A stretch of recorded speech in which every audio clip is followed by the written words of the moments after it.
Attacks on the campaign trail are getting more and more personal as we grow closer to Election Day. And I'm going to read this article. Dem strategists see a landslide in the making. Details of this article and our discussion coming up. With Americans struggling to recover from a gunshot to the economy, both candidates are still finding time to sling the mud, and it could last right up until Election Day. The latest in the back and forth between Senators Obama and McCain, a web-only video from the McCain camp slamming Senator Obama for his ties to the 60s radical William Ayers. On Fox and Friends this morning, if you can imagine, the Obama campaign spokesman Bill Burton basically called the video a stunt. Listen. Watching TV this morning, it's like a mix between an infomercial for the McCain campaign and an episode of The X-Files with all the conspiracies and crisscrossing suggestions of associations and secret meetings. The McCain camp argues that Obama's ties to William Ayers are an important factual issue for Americans. McCain's senior campaign advisor, Nicole Wallace, also on Fox and Friends this morning. Listen. And the point here is if you don't tell the truth about your associations, how can you be trusted to tell the truth to the American people about your plan for raising taxes, about your plan for ending the wars in Iraq and Afghanistan, about your plans for health insurance? How can we trust you? So everybody's warning us that we can expect both campaigns to take the low road up until Election Day. And I don't know if you consider that's what that to be, but at any rate, that's what they're saying.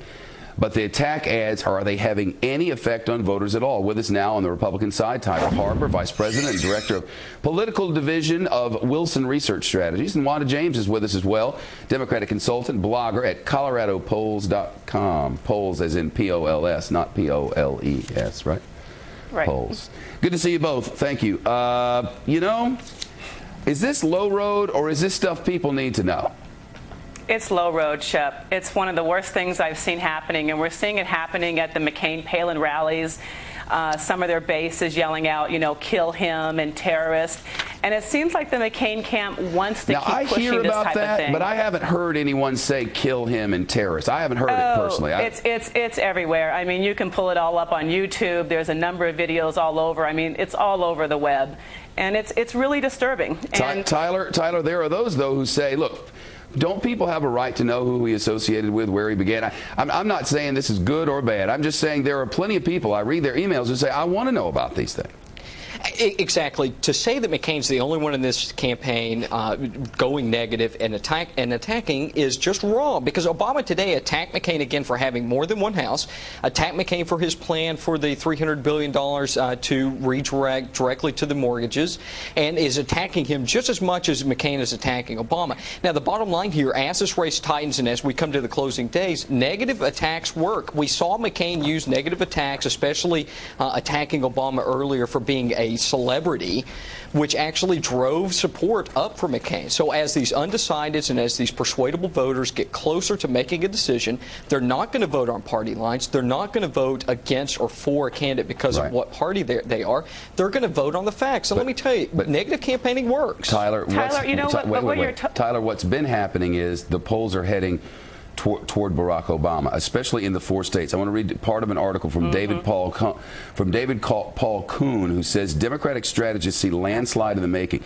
3 weeks of historic economic upheaval has done more than just tilt a handful of once reliable Republican states in Barack Obama's direction. Democratic strategies are now optimistic that the ongoing crisis could lead to a landslide victory. It has to do with Virginia, North Carolina, Ohio, and Florida. If he wins all of those, he wins in a landslide. Tyler, is that the reason for the discussion of these things which Hillary Clinton brought up back in the primary season? Absolutely. Look, when you get in a bad position, when you've got to make up ground, when you've got to persuade these voters who have not yet made a decision to come to you, you have to discredit your opponent. And that happens every race in the country, no matter what race it is. And that's what you're seeing. You're seeing McCain attack Obama, but he's using truthful attacks. You know, he's not using something that's undocumented. They're really putting out the truth here. I only have a short time left. Go ahead. I've got to stop you, because what he's putting out there is actually very dangerous, because people are getting the idea that this man is a terrorist, and that's just not true. And the tie to him and William Ayers just hasn't even really been, there's nothing there, and it's always the same rhetoric that we're hearing in all of their rallies, and it is dangerous, and this is an attack. I got to get going. I apologize. Okay. Wanda, you're both good sports. I appreciate you both. We got another horror show on Wall Street. There's the big board. We're off 400.